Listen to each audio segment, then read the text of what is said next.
Issue sa pagitan ng dalawang GMA reporters na sina Nico Wahe at Athena Imperial pinag-uusapan sa social media matapos ngang magsampa ng kaso ang reporter na si Athena kay Nico. Ano kaya ang nangyari at bakit humantong pa sa demandahan? Para sa kabuang balita, alamin natin ang buong detalye.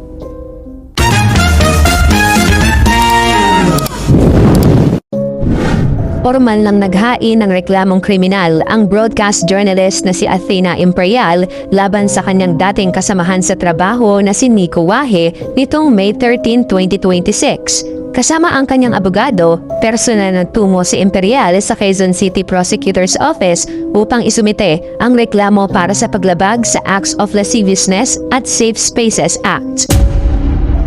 Inamin ni Imperial na hindi naging madali ang desisyon at nangailangan ito na matinding lakas ng loob sa tulong ng kanyang pamilya. Binigyan din niya na ang hakbang na ito ay hindi lamang para sa kanyang sarili, kundi para rin maging boses ng mga individual na nakaranas ng katulad na insidente ngunit natatakot magsalita. Ayon kay Attorney Aloy Ren Santos, ang legal counsel ni Imperial, ipinaubaya na nila sa piskalya ang paghawak sa kaso at iiwasan muna nilang talakayin ang mga detalye nito sa publiko. Inilahad din ng law firm na bukod kay Imperial, may isa pang individual ang naghain ng hiwalay na reklamo laban kay Wahe. Sa kasalukuyan, nananatiling tahimik si Nico Wahe at wala pang inilalabas na opisyal na pahayag hinggil sa mga seryosong akusasyon laban sa kanya.